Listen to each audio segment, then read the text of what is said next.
Z tego filmu dowiesz się, czym jest marketing internetowy, jakie są rodzaje marketingu, które możesz wykorzystać w Twoim biznesie online i poznasz 5 moich największych błędów, które popełniłem w moich działaniach marketingowych na przestrzeni lat. Zaczynamy. Marketing internetowy, zwany również marketingiem online, to zbiór strategii i metod promocji Twoich produktów, usług lub marki za pośrednictwem internetu. Świat cyfrowy jest nieodłącznym elementem życia niemal każdego człowieka. Jeśli masz swoją działalność i chcesz promować swoje usługi i produkty, no to jest to najtańsza metoda promocji, którą możesz wybrać. Ponieważ jeśli chciałbyś na przykład działać w marketingu tradycyjnym, no to od razu musisz wydać ogromne kwoty na taki marketing, a w marketingu online te koszty są znacznie niższe. Na tej grafice widzisz, jak na przestrzeni czasu zmieniło się podejście do marketingu. Coraz więcej osób już nie ogląda programów telewizyjnych, tylko przechodzi na platformy streamingowe, na YouTube'a i tam konsumując treści, tam wyświetlają się reklamy, które są dużo tańsze. Radio jest zastępowane przez podcasty, gazety zmieniają formę online i zmieniają się w portale informacyjne czy też w blogi. I te wszystkie media musiały się dostosować do dzisiejszych czasów. Jako przedsiębiorca powinieneś poznać podstawowe techniki marketingu internetowego, abyś wiedział, jak je wykorzystać w Twoim konkretnym przypadku, w Twojej działalności. Teraz omówię główne rodzaje marketingu internetowego, które możesz wykorzystać. Jeśli wolisz czytać, no to przygotowałem również specjalny artykuł na moim blogu netgonet.pl. Link znajdziesz w opisie tego filmu. Pierwszy rodzaj marketingu, a zarazem mój ulubiony, nazywa się content marketing, mówiąc po polsku marketing treści. Polega na tym, że dzielisz się z Twoimi odbiorcami wartościowymi treściami. Mogą to być filmy edukacyjne, artykuły blogowe, infografiki. W ten sposób budujesz z odbiorcami relacje i za jakiś czas możesz zaoferować im płatne wsparcie lub Twoje produkty i usługi. Taka forma promocji ma wiele zalet. Przede wszystkim nie musisz mieć dużych budżetów, nie musisz dużo inwestować na początek. Wystarczy Ci telefon i komputer i już możesz tworzyć treści do internetu, czy to w formie filmów, artykułów, postów na media społecznościowe. Ilość możliwości jest bardzo duża. Film, który właśnie oglądasz, jest elementem content marketingu, czyli ja tworzę dla Ciebie bezpłatną, edukacyjną treść, a Ty dajesz mi swoją uwagę. Dodatkowo, gdy zobaczysz ten film, no to YouTube będzie Ci pewnie podsyłał inne moje produkcje, które mogą Cię zainteresować. Możesz również wejść na mojego bloga i tam poczytać bezpłatny artykuł. Będziesz chciał więcej, będziesz mógł skorzystać z mojego kursu online. I jest to właśnie jeden ze sposobów, który Ty również możesz wykorzystać do pozyskiwania klientów. Ta forma marketingu ma kilka wad. Przede wszystkim jest czasochłonna. Nagranie takiego filmu, jak oglądasz, no może zająć od kilku do kilkunastu godzin, potem trzeba go jeszcze promować. No i niestety jest to duży wydatek czasowy, na który nie każdy może sobie pozwolić. Drugi minus tego rozwiązania jest taki, że na wyniki często trzeba długo czekać i na przykład jeśli zakładasz kanał na YouTubie, no to musisz często poczekać rok czy nawet 2 lata na to, żeby zobaczyć pierwsze wyniki sprzedażowe, które będą rekompensować wkład i pracę, którą włożyłeś w rozwój kanału. Trzeci minus jest taki, że trudno czasami zmierzyć działania marketingowe, no bo musielibyśmy faktycznie skrupulatnie liczyć, ile godzin czasu poświęcamy na odpisywanie na komentarze, na tworzenie treści, wszystko to zliczyć, jaka jest konwersja, czyli ile osób kupuje z naszych linków. Jeśli świadczymy usługi, bardzo trudno to zweryfikować, szczególnie jeśli robimy materiały, które mają na zadanie właśnie budowanie marki, no bo jest to bardzo trudne do zmierzenia. Każda z metod promocji ma swoje plusy i minusy, musisz je dopasować pod siebie. Dla mnie content marketing jest absolutnym numerem 1 i przyniósł mi największe przychody w mojej firmie, ale w Twoim przypadku może to wyglądać zupełnie inaczej. Kolejny rodzaj to marketing w mediach społecznościowych. Media społecznościowe dają ogromne możliwości dotarcia do nowych potencjalnych klientów, no ale niestety musimy coś od siebie włożyć. Albo wkładamy czas i energię, zaangażowanie, czyli tworzymy treści na media społecznościowe, na przykład krótkie filmy na TikToka, na Facebooka, tworzymy wartościowe posty, czyli wszystko co w content marketingu, ale media społecznościowe dają jeszcze możliwość płatnej reklamy, sponsorowania tych postów, aby miały większe zasięgi i w ten sposób możemy docierać do większej ilości osób.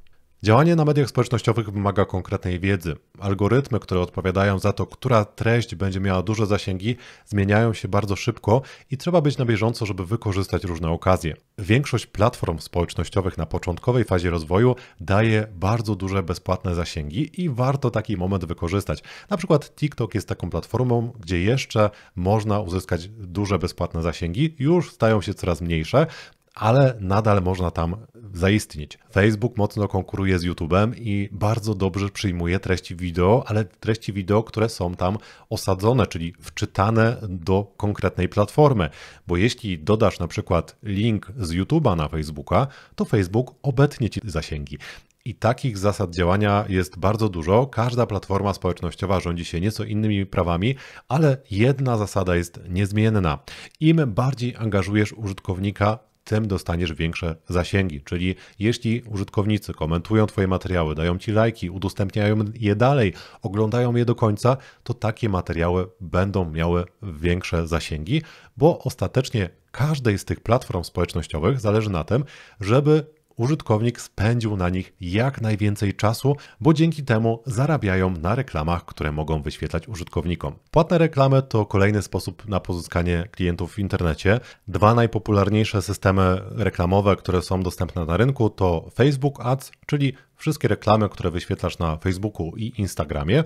Facebook i Instagram to jedna firma, więc wszystko jest zarządzane z jednego panelu. Drugi system reklamowy nazywa się Google Ads i przez ten system możesz kupić reklamy, które będą wyświetlać się w wyszukiwarce Google oraz na YouTubie. W tym miejscu możesz zrobić wszystkie te czynności. Płatne reklamy są jednym z najszybszych sposobów na pozyskanie klienta, ale jest tutaj ogromne wyzwanie. Musisz ustawić te reklamy w taki sposób, aby koszt pozyskania klienta był na odpowiednim poziomie. Jaki to odpowiedni poziom?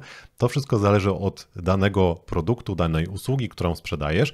Musisz sobie wyliczyć, jaki poziom kosztów na reklamę jest dla Ciebie akceptowalny, żeby Twój biznes był po prostu opłacalny. Większość systemów reklamowych umożliwia Ci oszacowanie, jakie będą koszty reklamy. Pokażę Ci teraz przykład na systemie Google Ads. W tym systemie mamy takie narzędzie jak planer słów kluczowych. Możemy sobie kliknąć tutaj i wpisać frazę, na którą chcemy wyświetlać reklamę. Czyli na przykład ja wpiszę sobie tutaj kurs WordPress. Tutaj od razu zobaczę słowa kluczowe, które są wpisywane przez internautów do wyszukiwarki Google.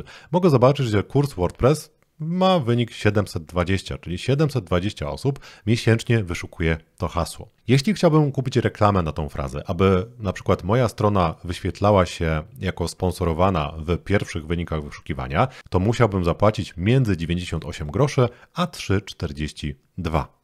I jest to bardzo ważne, ponieważ trzeba sobie przeliczyć, ile możemy wydać na reklamę, żeby nam się to nadal opłacało. I możemy sobie zrobić takie założenia teoretyczne, potem trzeba je zweryfikować. Dla uproszczenia załóżmy, że ta stawka wynosiłaby 5 zł. I jeśli 100 osób kliknęłoby w ten link, no to ja musiałbym zapłacić 500 zł za reklamę. Żeby osiągnąć zwrot z inwestycji, to osoby, które wchodzą na tę stronę, musiałyby zapłacić mi za jakieś usługi lub produkty około 800 zł. To oczywiście jest takie bardzo ogólne obliczenie, ale musisz sobie obliczyć, jakie masz koszty firmowe, jakie płacisz podatki, to wszystko trzeba wziąć pod uwagę. I osiągnięcie takiego wyniku nie jest takie proste, bo często trzeba dużo większych zasięgów, żeby klienci kupili. Na przykład na stronę musi wejść 1000 osób, a nie 100.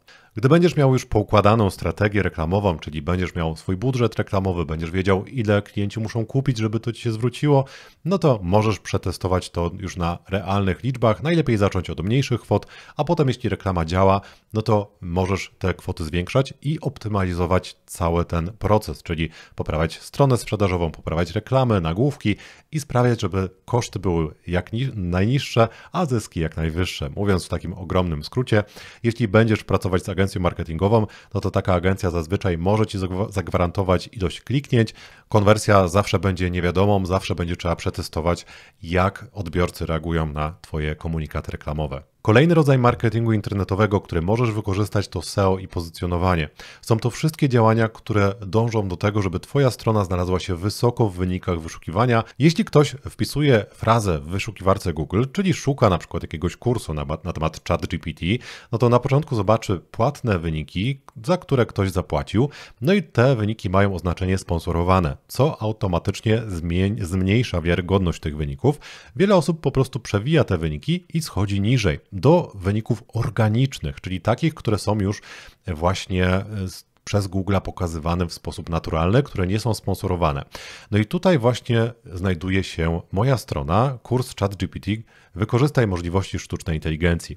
Dzięki temu, że zadbałem o to, żeby ta strona była odpowiednio zoptymalizowana pod frazę kluczową ChatGPT kurs, no to wyświetla się wysoko w wynikach wyszukiwania i klienci mogą sobie kliknąć i dołączyć do mojego kursu. Jeśli masz stronę internetową, to zadbaj o to, żeby zoptymalizować ją pod SEO.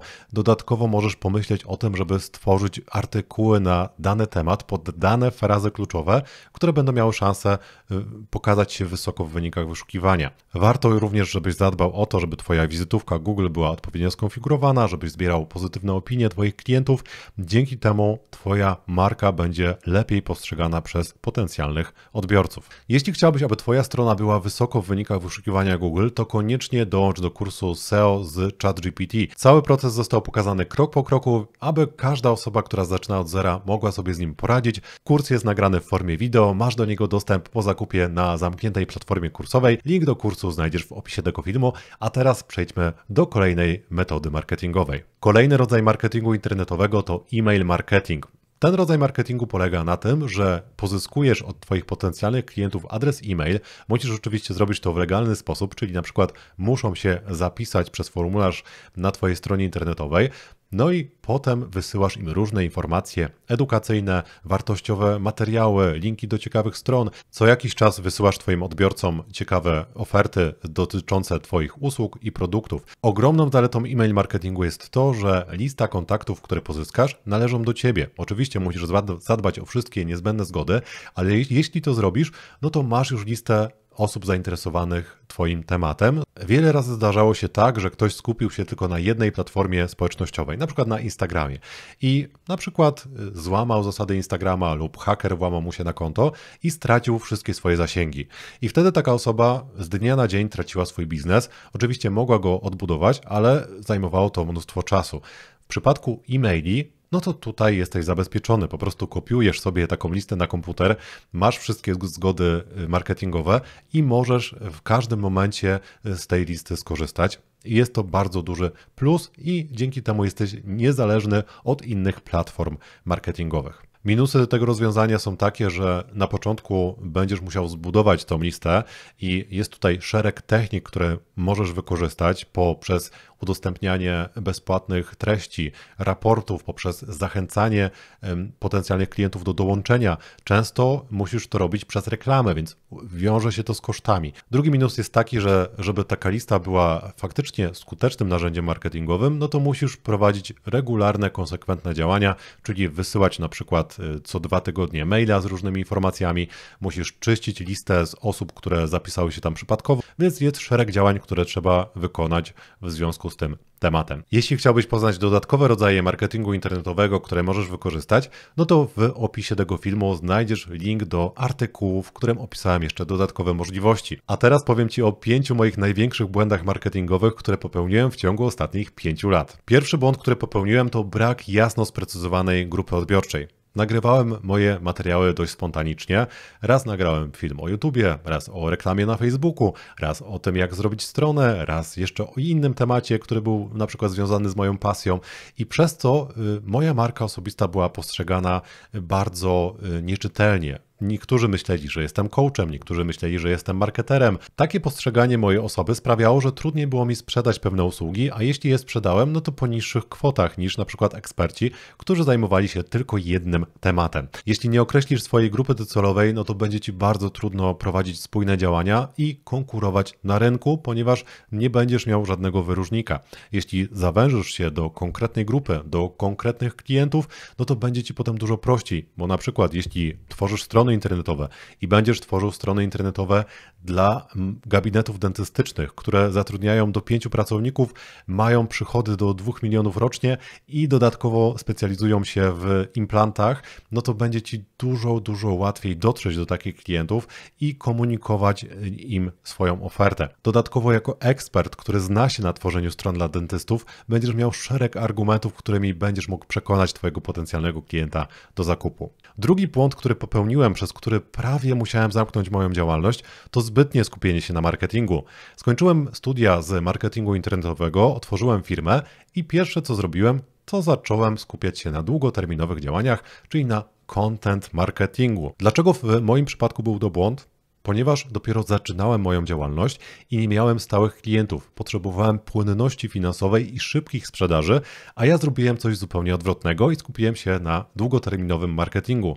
Przez ten błąd, przez 2 lata żyłem praktycznie z miesiąca na miesiąc, ponieważ nie pozyskiwałem klientów w odpowiednim tempie. Dopiero gdy zacząłem skupiać się na konkretnej sprzedaży, na komunikacji, na rozmawianiu z klientami, sytuacja się zmieniła. Dodatkowo po 2 latach moje działania content marketingowe zaczęły nabierać tempa i klienci zaczęli zgłaszać się do mnie sami. W zależności od tego, na jakim etapie rozwoju firmy jesteś, musisz sobie dobrać odpowiednie proporcje między działaniami długofalowymi, a takimi, które przynoszą szybkie rezultaty sprzedażowe, czyli po prostu komunikacja bezpośrednia z klientami, kontakt z właścicielami firm, docieranie do osób decyzyjnych, kontra właśnie tworzenie treści na YouTube'a, na bloga, podcastów, czyli musisz sobie znaleźć taki złoty środek, który będzie możliwy do określenia tylko dla Ciebie. Jak sprawdzić, czy jesteś w dobrym miejscu? Najprostszym wyznacznikiem jest Excel i kolumna z Twoimi przychodami.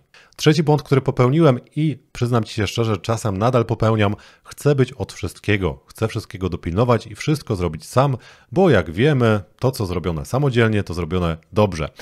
To przekonanie kosztowało mnie bardzo dużo, ponieważ na początku bardzo wiele czynności wykonywałem samodzielnie, nie delegowałem żadnego rodzaju pracy, ponieważ chciałem, żeby przeszło to przez moje ręce. I takie podejście bardzo szybko prowadzi do kilku niedobrych rzeczy. Po pierwsze, do wypalenia zawodowego możesz być przytłoczony ilością pracy, która jest do wykonania. Po drugie, będziesz działać nieskutecznie, ponieważ jest dookoła masa ludzi, którzy wiele rzeczy robią lepiej ode mnie i od Ciebie i warto skorzystać z ich talentu. Zacząłem na przykład współpracę z montażystą, który robi genialną robotę i ja w życiu nie byłbym w stanie zrobić takich materiałów, a nawet jeśli bym był w stanie, to musiałbym poświęcić na montaż każdego shortsa kilka dni, co byłoby zupełnie bezsensowne. I właśnie o takich współpracach mówię. Szukaj ludzi, którym możesz delegować pracę. Dzięki temu będziesz mógł się rozwijać, bo jeśli zamkniesz się na swoich umiejętnościach, na swoich możliwościach, no to w żaden sposób nie będziesz w stanie skalować tego działania. Zastanów się, jakie czynności są kluczowe w Twoim biznesie, na jakich działaniach zarabiasz najwięcej i w których jesteś niezastąpiony, a które możesz delegować innym osobom, wirtualnej asystentce, czy też osobom odpowiedzialnym za konkretne działania. Kolejny błąd, chciałem być wszędzie. Naoglądałem się guru marketingu, którzy dodawali po 10 postów dziennie w 10 mediach społecznościowych i chciałem robić tak jak oni, więc założyłem podcast, bloga, fanpage'a, wtedy to był jeszcze fanpage, stronę, no i zacząłem publikować materiały. Przez to rozproszenie moje materiały były średniej jakości, ponieważ uczyłem się jak tworzyć podcast, jak pisać artykuły, jak nagrywać filmy na YouTubie. Dodatkowo nie byłem w stanie przy tak dużej ilości działań zachować konsekwencji, no i przez to po prostu moje działania marketingowe były nieskuteczne. Dopiero gdy skupiłem się na jednym kanale marketingowym, czyli na YouTubie, wtedy wszystko zaczęło się zmieniać i powoli widziałem wyniki moich działań. I jeśli dopiero zaczynasz, no to wybierz sobie właśnie jedno główne medium, którym chcesz się komunikować. Na przykład, jeśli lubisz nagrywać filmy, może to być YouTube. Jeśli lubisz pisać, może to być blog. Skup się na tym, dowiedz się, jak robić to dobrze, naucz się, jak tworzyć filmy, jak budować zasięgi i gdy już będziesz miał proces tworzenia materiałów i regularność, którą będziesz w stanie utrzymać, wtedy możesz włączyć kolejne elementy marketingowe, na przykład e-mail marketing, bloga. Dzięki temu unikniesz poczucia przytłoczenia i takiego stanu, że będziesz chciał tylko zamknąć komputer, bo ilość zadań będzie cię przygniatać. Jeśli jesteś już na dalszym poziomie, masz zespół, masz wirtualną asystentkę, no to możesz właśnie rozwinąć swoje działania o kolejne medium i o kolejne. Zastanów się, gdzie najwięcej czasu spędzają Twoi idealni klienci i tam zacznij działania. Gdy będziesz miał już większe doświadczenie, będziesz miał procedury, będziesz miał wsparcie, wtedy możesz rozszerzyć swoje działania na kolejne platformy. Dodatkowym ułatwieniem w tym procesie jest sztuczna inteligencja. Jeśli chciałbyś dowiedzieć się, w jaki sposób wykorzystać ChatGPT i inne narzędzia oparte o sztuczną inteligencję do tego, żeby tworzyć większą ilość treści marketingowych, do tego, żeby usprawniać swoją pracę, no to zapraszam Cię do mojego kursu ChatGPT w biznesie i marketingu. Link znajdziesz w opisie tego filmu. Ostatni, piąty błąd, który popełniłem, to brak analizy wyników, czyli nie mierzyłem moich działań, nie sprawdzałem, czy są skuteczne, nie mierzyłem, ile czasu poświęcam na tworzenie treści, ile osób klika w linki, ile osób przechodzi na moją stronę i które treści są najskuteczniejsze. Jeśli prowadzisz działania marketingowe, to musisz je mierzyć, żeby sprawdzić, czy po prostu nie marnujesz swojego czasu. Podłącz do Twojej strony Google Analytics, skonfiguruj sobie odpowiednie konwersje, jeśli masz sklep internetowy. Sprawdzaj, ile osób kontaktuje się przez Twój formularz kontaktowy. Te rzeczy nie są trudne do zrobienia, a dzięki nim możesz zweryfikować swoje działania. Przez brak takiego analitycznego podejścia moja działalność rozwijała się wolniej. Teraz podchodzę do tego tematu w ten sposób, że mierzę różne wskaźniki, które są dla mnie kluczowe. Jeśli dopiero zaczynasz, takim wskaźnikiem może być ilość wiadomości, które otrzymałeś, ilość wiadomości sprzedażowych, które wysłałeś do klientów, ilość zaakceptowanych ofert, ilość odrzuconych ofert. Chodzi o to, żebyś na podstawie tych informacji mógł wyciągnąć wnioski i usprawniać Twoje działania. Jeśli podobał Ci się ten materiał, to zostaw mi łapkę w górę i zapraszam Cię do kolejnych filmów.